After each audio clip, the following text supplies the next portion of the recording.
distinguished guests and friends, good afternoon. I'm Yue Feng from Renji Hospital, Shanghai Jiao Tong University School of Medicine. Chair the last session of today's academic presentation. The following three reports are on TEE, lung protection, and improving the quality of anesthesia. Our panel guest is Fang Li and Gong Yahong.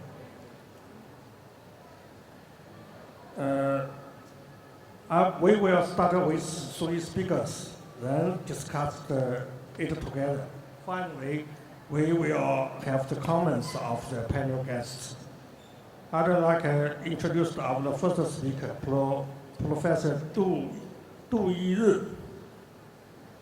Dr. Doi Ri is an attending anesthesiologist and a professor working at the affiliated hospital of Inner Mongolia Medical University. Also served as a member of the National Young's Committee of Chinese Society of Anesthesiology, National Young's Committee of Chinese Society of Pain. Her topic is navigating the cut, the importance of the TEE in CABG surgery. Welcome, Professor Du. Hello everyone. My name is Doi Ri. I come from Department of Anesthesiology, affiliated hospital of Inner Mongolia Medical University. And first of all, I would like to thank Professor Huang for his invitation and thank Professor Yu for his nice introduction. And this is a really great honor for me to be here as a speaker. Actually, last year we had this conference online and Professor Yu is my moderator too. And this year we are so lucky, right? We can visit this really beautiful city and can have this conference in person. So I hope I can do a great job today. Then let's begin this topic, navigating the heart, the importance of TEE in CABG surgery. Intraoperative TEE is an important diagnostic modality in cardiac surgical care and can provide a real-time assessment of cardiac structure and function like regional or motion analysis, systolic or diastolic function, or native and prosthetic valve function. Then still can guide the conduction of the operative and cardiopulmonary bypass management and confirm optimal cardiac function. Then guidelines just recommend that intraoperative TEE should be utilized in all open heart surgery and including thoracic aortic surgical procedures and should be considered in coronary artery bypass graft surgeries. Then although endorsed by guidelines with class 2A level of evidence-based recommendation, but the evidence base for intraoperative TEE is still accumulating. We typically start with a transgastric mid-papillary LV short axis view to calculate, to qualitatively evaluate the global LV systolic function and ejection fraction. Apart from this view, we often use the mid-esophageal four-chamber view to calculate the systolic function. Then, because this view can supplement other characteristics of LV systolic dysfunction, which is really best observed in this view.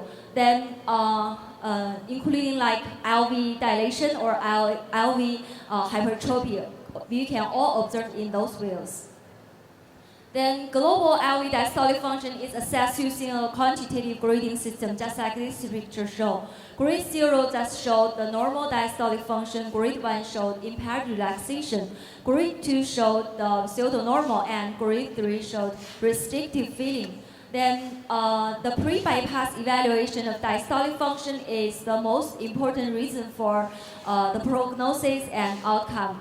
And actually, the diastolic function has proven to be related to the major cardiac events, including like in hospital mortality or like prolonged ventilation after cardiac surgery.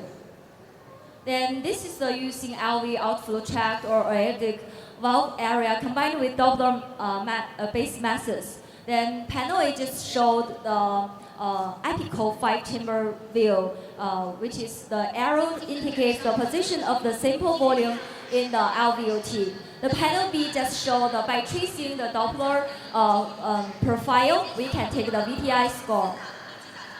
And Doppler-derived pulmonary artery aortic or mitral flow signals can be used to calculate stroke volume.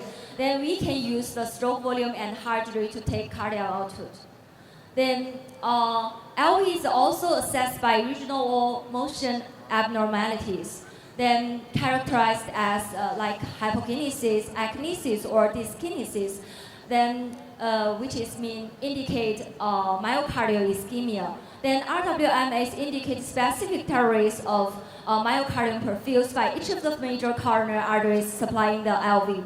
Then we often divide it into 16 segments or 17 segments just minus the apical cap. Then among all those views, we often to use this view is the transverse and longitudinal plane transgastric view are the most widely used for evaluating all motion abnormalities. This view just obtained at the mid-papillary muscle level, and at this level, all major coronary three coronary arteries just supply the heart wall. Then we can, from this view, just check or calculate the coronary artery distribution. And the LV is assessed for mural thrombus in patients who have an actinic or dyskinetic myocardial segment, and most commonly involving the ventricular apice, just like this video shows. Then mural thrombus is a kind of attached thrombus, which is really easy to detect. Then this is the mid-esophageal 4-chamber view, which is showed classic findings of right ventricular failure, including basal hypokinesis, reduced or absent tricuspid annular excursion, or like chamber enlargement and paradoxical septal motion. Then there, in this video, we can see in the lower part have an right ventricular free wall dysfunction. Is that mean this sign just shown like patients with pulmonary embolism or like some reason caused the right ventricular myocardial ischemia, just like this, or like pulmonary hypertension. Then the thoracic aorta is evaluated for atherosclerotic disease, calcification, or dilation prior to aortic cannulation or like cross-clamping. Then pre-bypass cross-clamping, we should, calculate the aorta's plaque or calcification in order to make sure that cannulation is successful. Then a complete basic TE examination that includes two-dimensional visual assessment with and without catheter flow Doppler imaging. Each of the 4 cardiac valves enables diagnosis of significant valvular regurgitation, stenosis, vegetation due to endocarditis, and other valvular abnormalities. Then this is the TE just show the if we should check if there is a PFO or ASD or not. We can depends on the two-dimensional imaging to use some tests like bubble study or like use some sustained positive pressure to check. Then the LA and left atrial appendage are assessed for thrombus, particularly in patients with current or past history of atrial fibrillation. So we need to check LA and LAA thrombus may lead to a decision to institute post-operative anticoagulations to reduce the risk of stroke. Then we still need to use the TE to focus on some factors causing hypotension, like prurital or volume status, like patients with hypovolemia or hypervolemic congestive heart failure maybe cause some hypotension happen. Then afterload or vascular resistance, like patients with low systemic vascular resistance or contractility or like ventricular function. If, for example, patients with poor LV or RV function, then valvular structure and function and other less common causes of hypotension, such as aortic dissection or like cardiac hemorrhage.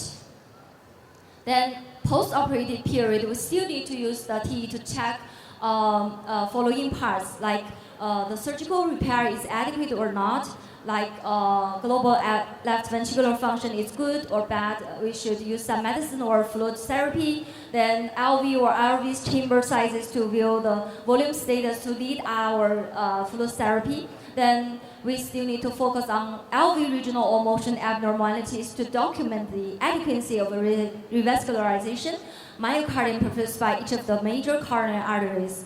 Then we still focus on the new or worsening mitral regurgitation indicating an ischemic cause of the MR. Then if aortic dissection is suspected following the cannulation, the ascending aorta is evaluated to identify. Then I'm going to use two cases to demonstrate the importance of TE in CABG surgery. The first one case is 72 years old male, then height around 170, weight around 65 kilograms, with chief complaint of chest tightness and shortness of breath for 2 years, and chest pain for 2 months. And pre-diagnosis is unstable angina, heart function around level 2, and old myocardial infarction.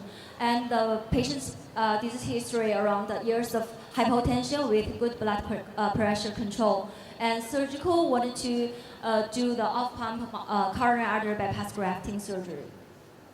Then this is a part of the examination result, including ultrasound examine, echocardiogram, and angiogram. The angiogram just showed that the patient had a really severe blockage in LAD, RCA, and LCX, which means this patient is 3 vessels disease. Then this is the mid-esophageal four-chamber view. Okay, please ignore this poor video because recently our machine just broke down. Then I just can take this photo by my mobile phone. Then this is showed the mid-esophageal four-chamber view, the heart function and valve function. Before the surgery, then the patient vital is really stable. Then this just shows the short axis and long axis of aortic valve, and then left ventricular axis section. The heart function is okay. Then this is TE establishing distal coronary artery around 10:31. The vital is really stable. Heart function looks good, right? Then this is 20 minutes later establishing distal coronary artery path. Then at this time, I think this contractility is not better than the before one. Then I think, and at this time, the blood pressure is a little bit decreased. Then after 15 minutes, the surgeon just put the sidewall clamps on. Then BP is decreased, and we immediately use the TE to check, to take a look what happened. Then TE just showed that the patient's LV systolic function is significantly suppressed, especially in the inferior wall and inferior left septal wall, which is mean have some problem. Then we immediately communicate with the surgeon. Then they remove the sidewall clamp. Then TE just show that just because of the sidewall clamp take and excessive clamping range, then maybe leading to an outflow tract stenosis. So that's why when we remove the clamp, then BP is improved. Then this is after releasing the sidewall clamp. The lower part was, we can see the contractility is gradually recovered and much better than before, right? And the blood pressure looks good. And we monitor for a while, then perform the sidewall clamp on again. Then at this time, we can see the dynamic is really stable on the screen. Then this is the TE just coming to the end of the CABG surgery. The heart wall function is really pretty good, and contractility is strong enough. And this is the after the chest closer, we can see the heart function is okay. Then this is post-operative follow-up, ECG and UCG. Then case 2 is 70 years old female, height around 160, weight around 60 kilograms, and with chief complaint of chest tightness for 2 months. Then pre-diagnosis is unstable angina. Heart function is level 2, and with old myocardial infarction. And past disease history around 10 years of history of hypertension with good blood pressure control. Then the patient was taken to the OR for off-pump coronary artery bypass grafting. And this is a part of the examination results. And from the open chest, we can see there is original or motion abnormalities. Then intraoperative TE, we can see the intraoperative TE that show the weak centripetal movement in extensive anterior wall, anterior lateral septal wall, and anterior lateral wall. Then at this time, when the surgeon wanted to check the distal coronary, move the heart, then the blood pressure is really hard to maintain. Then surgeon consider about the preoperative patient's condition and the patient's age. So they wanted to switch to the on-pump CABG surgery. But I just suggest them to wait a minute. We use some medicine like improve the contractility like dopamine. Then we can see the change. Then after moving heart again, then the patient vital keep maintained stable. Then compared to preoperative and postoperative TE mid transgastric mid papillary LV short access view, we can see the heart function is much better than before. Then after administering protamine, the heart function looks a little bit weak. Then we just give some calcium 1 gram and give some epinephrine. Then we can see the heart function is much better.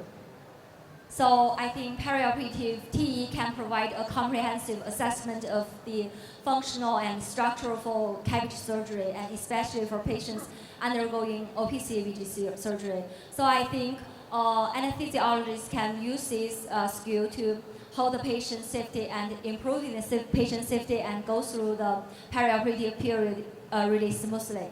Thanks, that's all. Thank you. Thank you to Professor Du for your wonderful speech. Let me introduce our second speaker, Professor Gu Changping,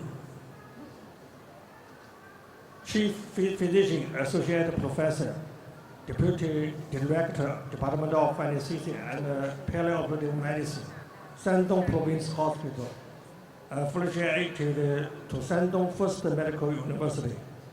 Topic of the talk is individual ventilation strategy for lung protection in mechanical ventilation.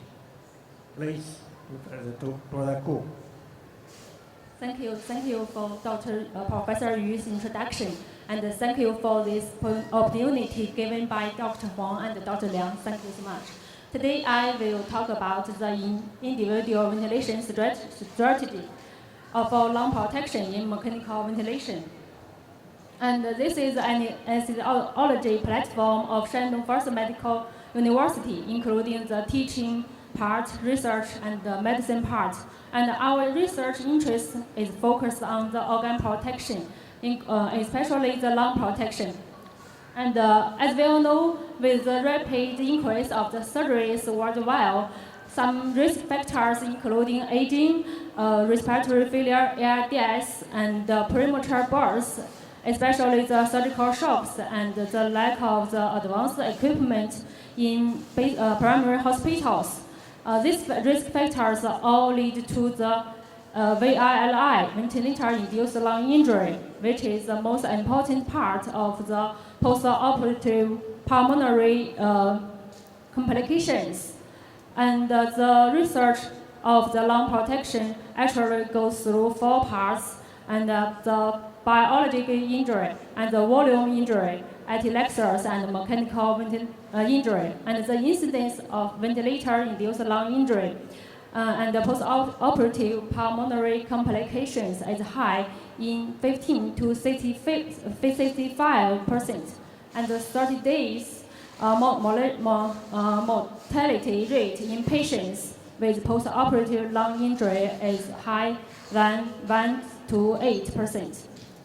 And the pathological changes of the ventilator-induced lung injury all include the pulmonary edema, highly membranous and increased alveolar capillary permeability, and so on.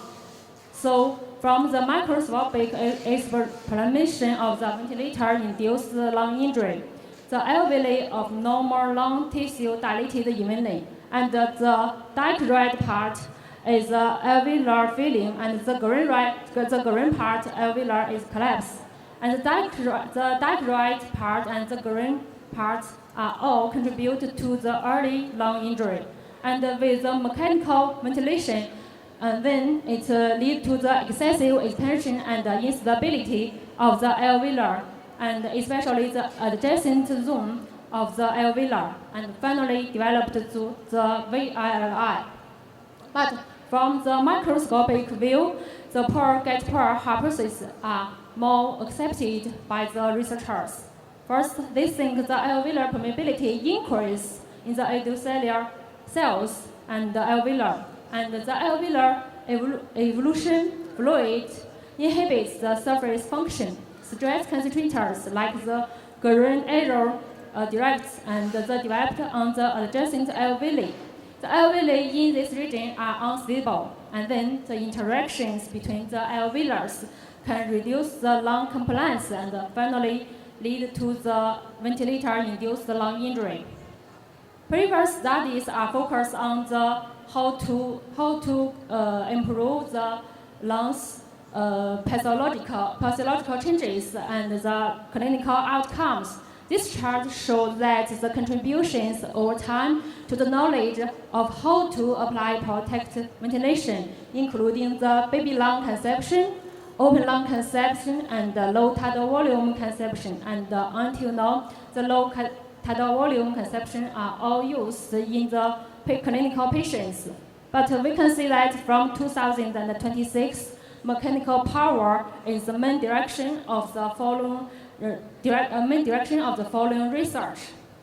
So, how to protect the lung? There are all measures such as the preoperative preparation and the method in the intraoperative monitoring, and also after the surgery, the patient's position and the ventilation model is also important, but most important is that the mechanical ventilation parameter settings during the surgery, such as the PEEP, the requirement maneuver, and other methods.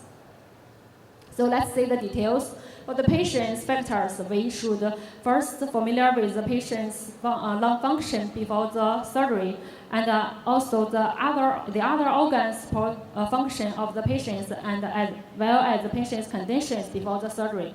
But for the doctors ourselves, and I think the ARV evaluation is very important.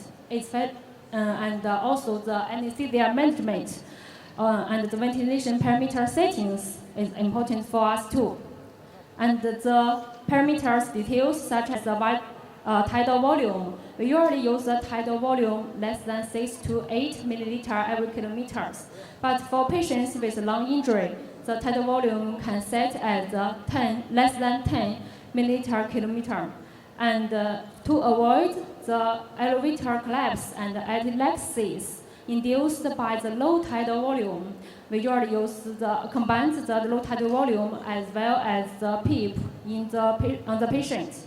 And for the ARDS patient, inspiratory palliative pressure is also important. We also can control and the palliative pressure less than 25 to 30 centimeter of water column in patients with ARDS patient, and it's a high recommendation of European and American multi-center research.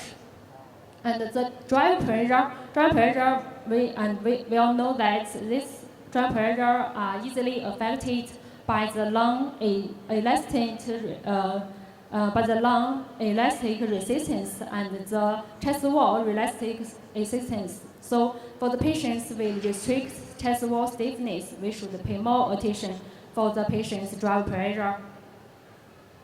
And the PEEP, as we all know, for the low PEEP easily lead to the alveolar collapse and atelectasis. And the high PEEP easily increase the air pressure and excessive pressure of normal ventilated lung tissue, which aggravates lung injury, decreases the return of the blood.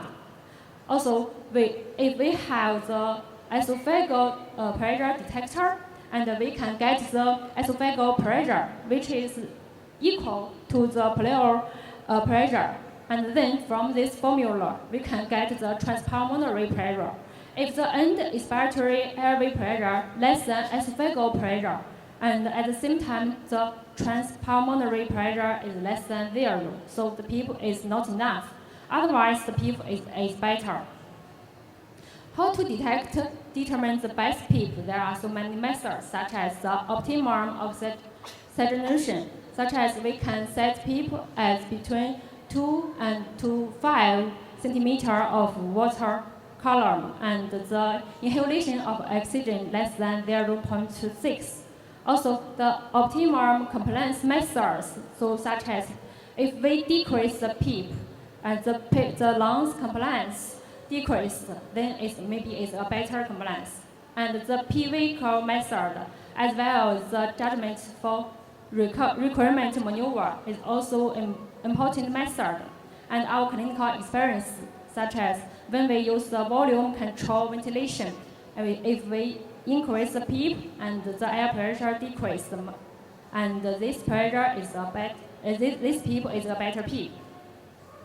So for the requirement maneuver, as we all know, all collapse lung tissue during the anesthesia in healthy adults is need 40 centimeters of water column. But for PPCS patients, atelectasis occurs in 19% patients. So when the lung continues to expand until the airway pressure reaches 30 centimeters of water column, the volume of atelectasis decreased by about half. And the air pressure is important for this kind of patient because the transient increase in transpulmonary pressure is always caused by the increasing airway pressure. So there are many methods such as the vital capacity, the pressure control, and the volume control method can give us a better requirement maneuver method. But the principle is that we should control the pressure between 25 to 30 centimeters of water column and the time no more than 30 seconds.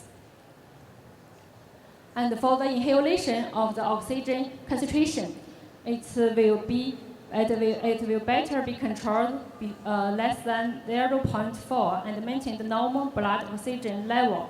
So when the inhalation of oxygen increases quickly, it's always combined with the quickly decreased concentration of carbon dioxide, which can make the peripheral and coronary vascular contraction and reduce the cardiac output. Also increase the area of absorptive atelectasis. So the inhalation and the expiration, the inspiration and expiration ratio. This ratio is usually set as 1 to 2 in ARDS patients. And also the ratio can be extended to 1 to 1.5. And thus the inspiratory time is prolonged and reduce the peak airway pressure. Also, it improves the lung compliance. And the principle is we should control the carbon dioxide pressure less than 65 and the pH more than 7.2. And the mechanical power, which is composed of many parameters, is a complex energy, and we usually control as less than 12, and is also an important director, which is used to direct our work in our lung protection. So during the recovering time, attentions for lung protection are as follows, such as before intubation, the patient's head should be elevated more than 30 degrees to avoid the zip is there, and avoid routine aspiration of the endotracheal tube immediately before intubation to avoid the loss of vital capacity. Also, the inhalation of oxygen concentration is usually controlled more than 0.8, and this situation also can significantly increase the formulation of atelectasis. And as we all know, for ARDS patients, they usually combined with the parenchymal hardening and consolidation, alveolar collapse, and the increased vascular permeability. But for the mild ARDS patient, we usually use the low tidal volume ventilation combined with the NIV. And for the moderate ARDS, we can use the low tidal volume ventilation as well as the moderate PEEP or higher PEEP. And for the severe ARDS patient, we can use the low tidal volume as well as the higher PEEP. And the prone position and other factors such as the high float oxygen inhalation and the ECMO. But the details of the ARDS patients are as follows, such as the tidal volume and the plateau pressure. We can control less than 7 milliliter every kilogram, and the pressure of less than 30 centimeter of water column, and the PEEP, the oxygen inhalation concentration, and the other the driving pressure, the requirement maneuver strategy are also used in this kind of patient. But for this kind of ARDS patient, we should pay more attention for the patient's blood volume when PEEP is used. For the first figure one, then in the healthy lung, we can the alveolar and the vascular have a better ventilation and the oxygen exchange. But for the injured lung, we can use low PEEP. We can use a low PEEP to get a better ventilation, right?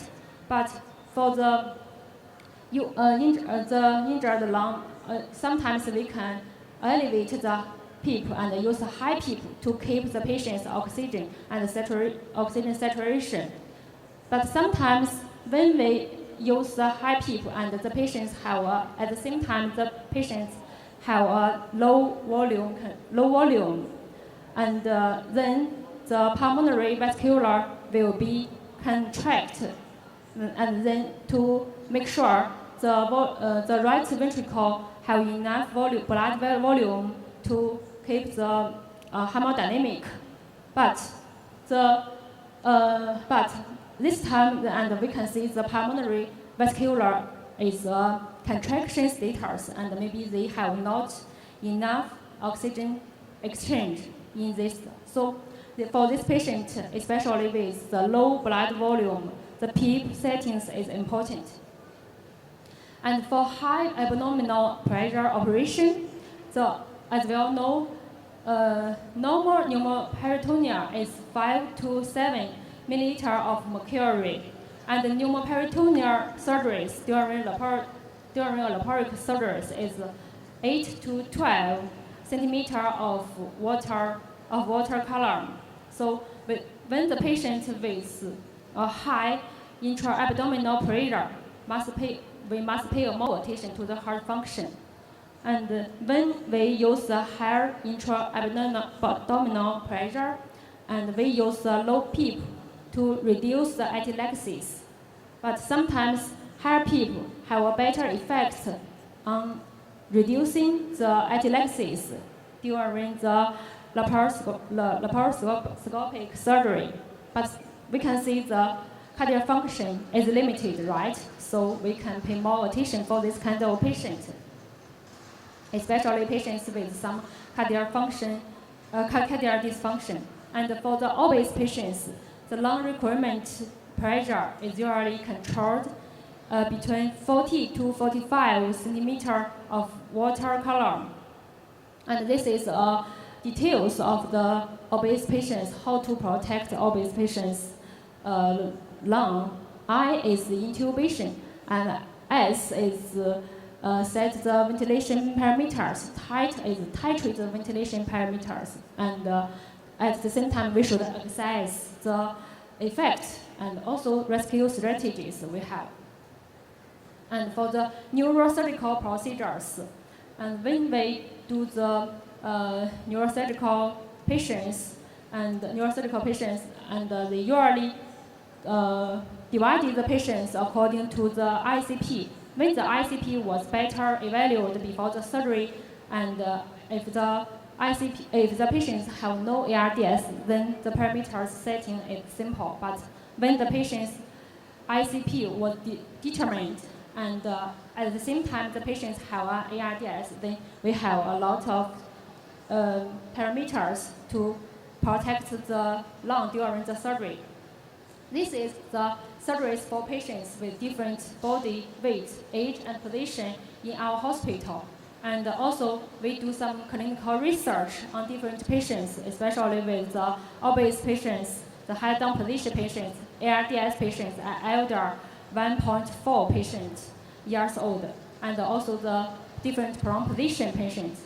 And after the individual lung protection measures, and we can see that the post-operative pulmonary complications and the length of hospital stay decreased compared with the normal patients. And also we do some basic research on the lung protection, especially on the pulmonary and vascular permeability mechanism. Also, our team, the first edition of mechanical ventilation lung protection expert consensus was published in our team. And this is our anesthesiology team. Also, thank you for your attention, and at the same time, thank you and welcome to the 15th National Annual Meeting of Young and Mid-Age Anesthesiologists. Thank you so much. Thank you very much. Because last speaker, Professor Shen Le, is still on the way to the conference. I would like to invite Professor Gong Yahong and Fang Lili for your comments and questions to reports. Thank you. Thank you very much, Dr. Yu, for introducing me. And ladies and gentlemen, I should thank you all for still being with us after the whole speech today. Thank you very much.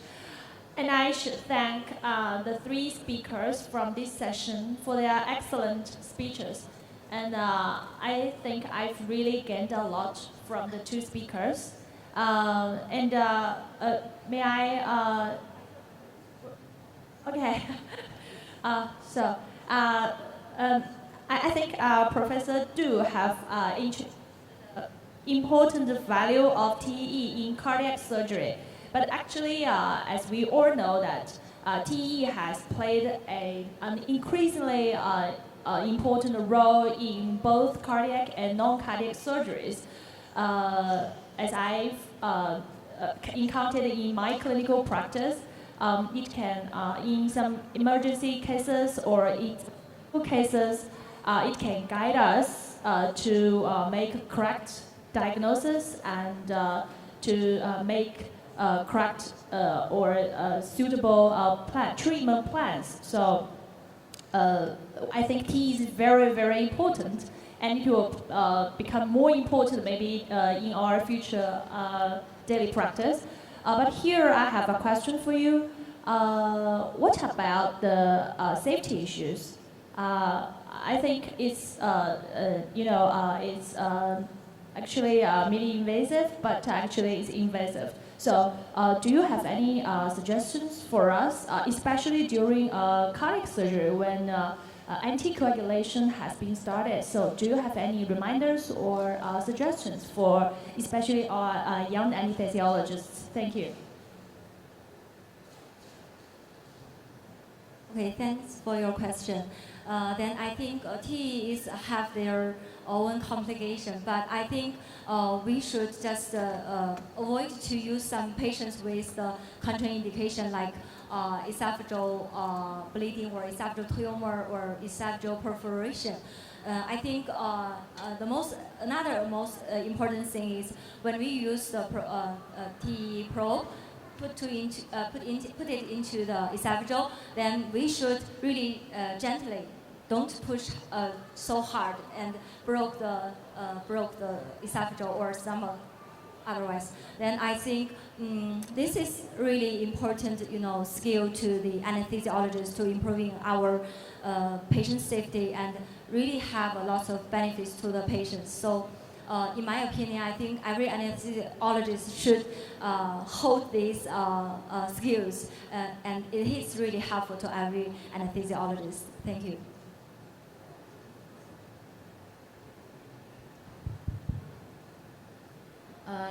Thanks to Professor Huang to invite me to attend this meeting. And I learned with great interest the excellent speech given by Professor Gu. Professor Gu reveals the history of practical ventilation and the parameters of ventilation, with particular attention to several different populations of individual protective ventilatory strategies. The advantages of individual practical ventilatory are clear to all, but how to perform the individual strategy is still a problem. As Professor Gu presented, we should start from the pre-operative preparation, intraoperative monitoring, mechanical ventilation, parameter setting until a weekend period. They provide lung protective ventilation strategies with potential causes and resolution well documented, not only for ongoing education and training in anesthesiologists, but also in critical care medicine practice. I think Professor Gu's presentation is a great attempt to deliver the lung protective ventilation. So I have to say congratulations to your successful clinical work. We all know the mechanisms under lung protective ventilation is very important for understanding why this strategy is useful, but not that one. We all know that you and your team also conduct fundamental research. So would you like to introduce the advances in your current studies? Thanks. Thank you, Professor Fang. Actually, about 2012, our director, Professor Yuelan Wang, and do the VILI ventilator-induced lung injury, mainly focus on the inflammatory inflammation factors during the experiment. And in the following study, we usually put focus on the permeability, especially between the alveolar and the vascular, especially on the mechanism of the adjacent junction and the tight junction between different treatments, especially the ventilation treatment. And in the clinical research work, we collect many patients, especially the fragile patient, include the shock patient, the elder patient, obese patient, and some neurosurgical patients. And so far, we have collected almost 3,000 patient samples, including the blood samples and the fluid and the bronchial fluid and other samples. And maybe we have a better, that's the next step, and maybe we will do more research on the immune mechanism and the mitochondrial mechanism, especially the fragile patients. Thank you. Thanks. Thank you. Thank you for your comments and questions.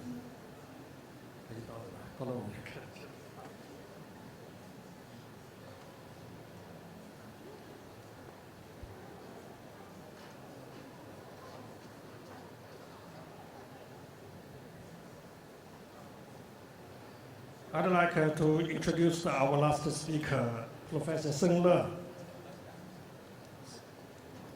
Peking Union Medical College Hospital, professor and executive deputy director of the Department of Anesthesiology, Peking Union Medical College Hospital.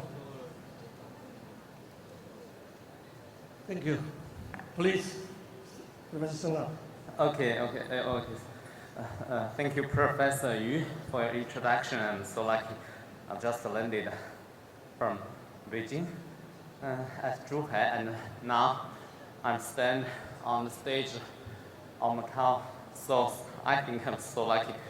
So today, I think just now I've just done a very time control incident. So today I will share with some experience that happened in our hospital, Peking Union Medical College Hospital, how we do the anesthesia quality control or anesthesia quality assurance experience to share with all the colleagues here in Macau and with the colleagues here in Guangdong province and all the colleagues from China.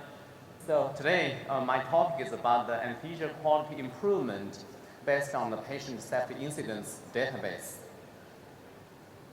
This is the current status or the current condition that happened maybe every day in Chinese hospital and all the other hospital all over the world, that we anesthesiologists, we every day work in different places or different sites of the hospital and work for the different surgical departments. Even now we are provide our anesthesia service for some traditional internal medical departments. So in PUMC hospital, we every day have nearly 100 sites that we anesthesiologists need to work there and provide our anesthesia medical service. So it's our very absolute or very necessary responsibility for the head of the department to make all these 99 sites the same. It's very important to make the quality assurance first. This picture shows that we are now every day provide medical service for nearly 15 surgical departments, and also the right side we can see some blue blocks. They indicates 9 traditional internal medical departments. So the anesthesiology is the very core departments in the hospital. We should make the patients very safe all throughout the whole procedure of the surgery, from the pre-op to the post-operative, and even include the pain clinic. Besides all this work, we need also provide our analgesia and anesthesia medical service for the labor, analgesia for emergency, and even for the critical care.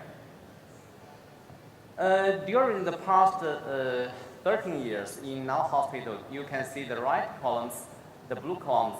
It shows that the yearly or the annually, the total number of the operations are increasing year by year.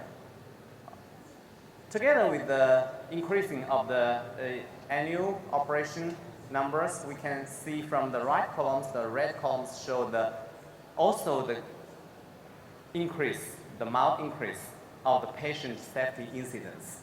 That means the safety is always the first thing, the most important thing for all anesthesia departments, for all anesthesiologists. In our hospital, maybe Professor Dr. Hongxi know well and Professor Ya Hong know well that from the year 2009, we start the patient safety incidents reporting system with the help of the medical affairs departments. And in that year, we just fill in some blanks and tables and in Word documents, and then send these papers to the medical affairs departments. And from the year 2012, we built a hospital information system that we anesthesiologists and even the other doctors from the hospital, they can report the patient safety incidents directly through the system and to the medical affairs departments.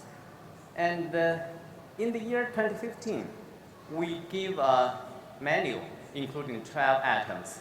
That means all these 12 items, we anesthesiologists, we should report these incidents immediately after when we found it, when we see these things.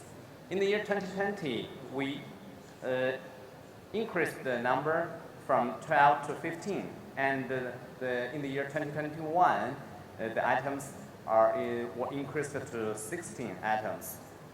What are all these items include? They include maybe most of the national index or national parameters of the quality assurance for all anesthesia departments. It especially depend on the recent updated version that was released in the year 2022 by the National Health Commission. We can see that we should report the cancellation of the surgery or the cancellation of the anesthesia, and we should report the intraoperative cardiac arrest and also the difficult airway and unplanned return to the ICU, and even some very, very serious or very, very severe accidents or the side effects that happen in the operating room. And no matter whoever met such kind of side effects or patient safety incidents, he or she should report the incidents immediately. How immediate? We need all the anesthesiologists to report the patient safety incidents in 24 hours to the departments and also to the medical affairs departments. And every month we will summarize the monthly patient safety incidents and report the monthly patient safety incidents to all the staff member in our departments. And every month we will summarize how many guys they delayed the reporting of the patient safety incidents. But up to now, all the staff members in our department, they did very well for the patient safety incidents reporting, especially in recent several years.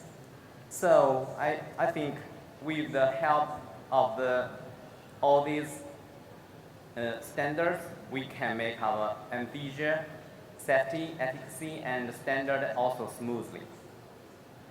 How to analyze or how to discuss with the staff members for the patient safety and why we need to report the patient safety incidents.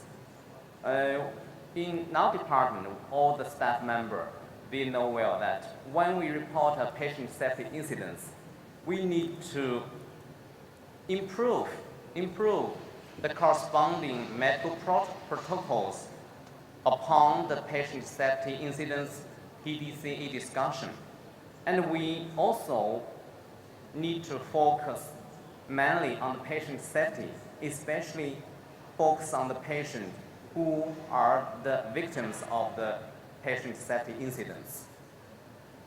For improvement of the clinical or the medical protocols, we should first classify all the patient safety incidents upon the severity and their main cause. Here show that the last year maybe 1/3 of our patient safety incidents, they are very severe patient safety incidents, and also you can see from the right that 48% of the patient safety incidents happened last year are anesthesia correlated. And when we received the patient safety incidents that was reported by each anesthesiologist, we should discuss the patient safety incidents through the planned plan, do, check, and action flowchart from different levels, from the quality assurance team member and also the core team member, and even we can release the result of the PSI, patient safety incidents, PDCE results to the whole staff member of the department. So here you can see that every year we have a department meeting that were held for the medical protocol improvements, and every month we will release all the PDCE results to the whole department staff member, and every week we will discuss through the PDCE flowchart about each patient safety incidents that happened in the previous week, and every day we will discuss each very difficult cases in our department. Interestingly, last year we released a very, not so important data to the whole staff member. From the right, the highest column, to the left, the lowest column, we released the number of each anesthesiologist morbidity of post-operative nausea and vomiting that happened in PACU, post-anesthesia care unit, upon all the patients that he or she anesthetized. You can see the top one, the morbidity of post-operative nausea and vomiting happened in PACU, about 16%. And the best one, the morbidity of PONV about this guy is about 1%. We just read this number with no directly name marked, so anonymously to the whole staff member. Very interesting that after we released the data to the whole staff member, the morbidity of the PACU PONV decreased significantly. So our staff member, they all think they should improve their anesthesia protocol to decrease their individual morbidity of PACU PONV of his or her patients. So, upon such kind of cases, such kind of examples, from the year 2009, the first patient safety incidents reported, and till the year 2020, we start to set up a database about the patient safety incidents that happened in our hospital. And at the end of last year, 2022, we have already collected altogether 1,174 patient safety incidents. The whole data were collected from the anesthesia information medical services and also from the hospital information systems. And all these patient safety incidents, they are from altogether 730,000 operations. So the overall morbidity of the patient safety incidents in POMC hospital is about 1.61 per 1,000 cases. And such kind of database also attracted interest from the colleagues from international colleagues. And last year we get the grant from the National High-Level Hospital Clinical Research Funding, and we will increase the database, and we would like to make the database from the one center to a multi-center database. And this year, we'd like to connect two medical systems together. One is the anesthesia case registry system, that means a clinical research system that's based on the past 10 years. we have more than 400,000 cases in this database, and we also want to collect the clinical research database directly to our anesthesia records medical system. That means when our anesthesiologist, the input data for the medical record or for anesthesia, they are also doing some help to the anesthesia clinical research registry system. And also, upon the analysis or the PDCA flowchart of all the 1,174 patient safety incidents, we get some standard operative procedures for some special cases. So this year, we also would like to publish a book about the work protocol, the medical protocols, and also the medical quality assurance pocket book about the PMC Hospital Department of Anesthesiology. And in this book, we have already got some department standard operative procedures about the patient safety incidents. We can get the guidelines to help us to how to do general anesthesia, how to do regional block, how to do the difficult airway intubation. But we seldomly we can find some guidelines or some protocols for the treatment of arytenoid dislocation. We seldom found such kind of protocols for the epidural catheter broken. So in this book, based on our experience, we listed 12 patient safety incidents, standard operative procedures that help all our staff members to deal with such kind of patient safety incidents when they are very young, when they are not so experienced. And we can see, based on such kind of database from the year, from last year, we also have some paper published. I believe that upon the increasing of the whole database and upon the one center database to multi-center database, we can have some more high quality research work publication based on such kind of patient safety incidents database. And also, when the staff member, when anesthesiologist, they report patient safety incidents, they want to get improvement. They want their patient safety. So how to make our patient safety is also very important aspects for the patient safety incidents improvement. Here we show that we make all the high-risk patients much safer through the pre-op clinic. And for some special patients, maybe only anesthesia pre-op clinic is not well enough for the pre-op evaluation and for pre-op preparation and for the pre-rehabilitation. So we, together with the help with the other departments from the internal medicine, from the anaphylaxis, and also from the rehabilitation, we built such kind of MDT pre-op clinic.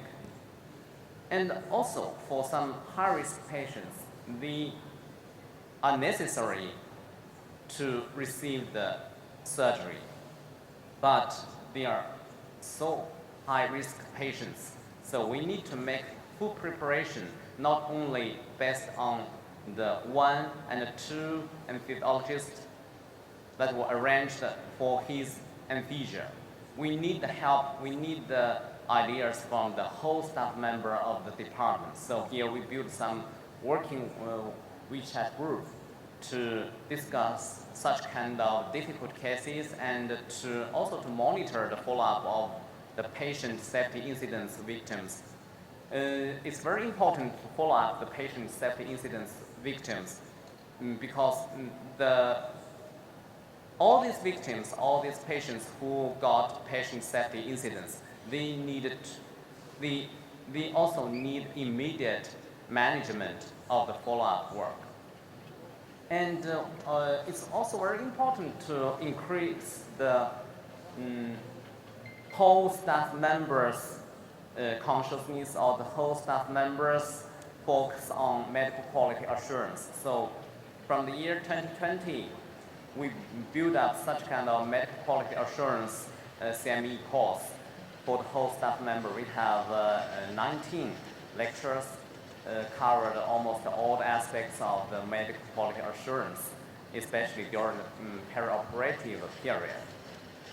And such kind of work also did help to the medical students lecture. So finally, we can see that upon the patient safety database, we can improve the medical protocols and make our protocol more standard. And also, we need to implement, we also need a very high implementation of the medical protocols. And also, based on patient safety database, we can improve the patient safety, especially improve the patient who are the victims of the patient safety incidents. I think that's all for today's lecture share. I just share some experience that we did in our hospital, in our department, and I think maybe you have some questions, we can discuss some more. That's all, thank you. Thank you. Thank you, Professor Singler gave us a presentation of greater clinical value. Finally, let's invite Professor Gong Yahong again, give her direct comments and questions. Okay, thank you, Professor Yu, again for introducing me. Professor Shen is a young but promising director of a department. And actually, I have witnessed the anesthesia quality improvement system have played a significant role in identifying potential clinical risks and optimizing perioperative SOP and finally ensuring clinical safety. But to my knowledge, anesthesiologists who has experienced adverse events, actually they are unwilling to proactively report the event.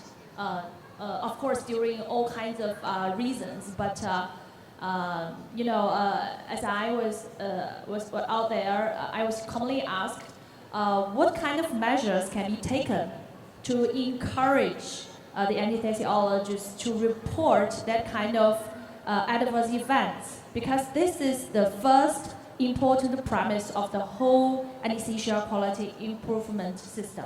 So, do you have any suggestions for us, Dr. Shen? Thank you. Okay.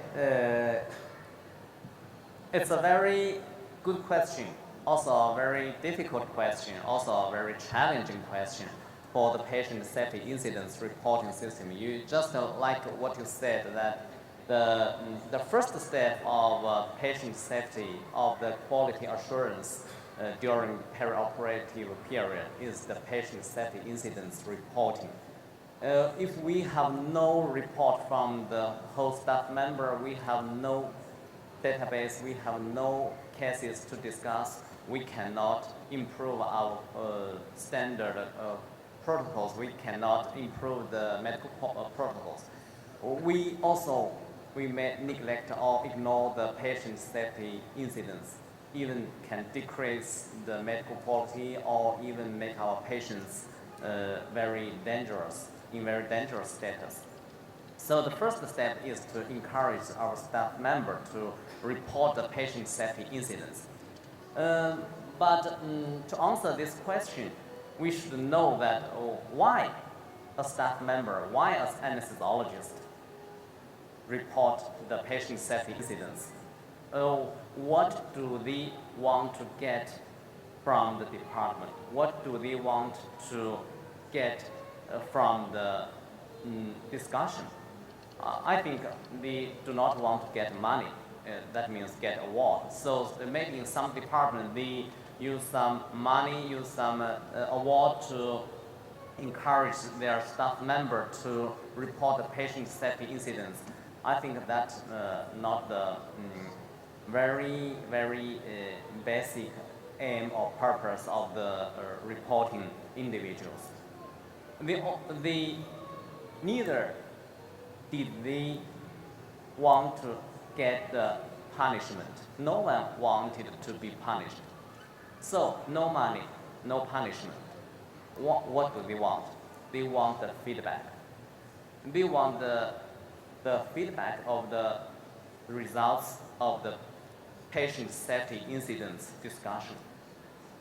Upon the feedback about from the different levels, from the anesthesia quality team and anesthesia quality team, and also from the core team of the department, and also from the whole staff member, we can help him or her to find the problems, find the mistakes, find where she or he can correct, can improve his clinical practice.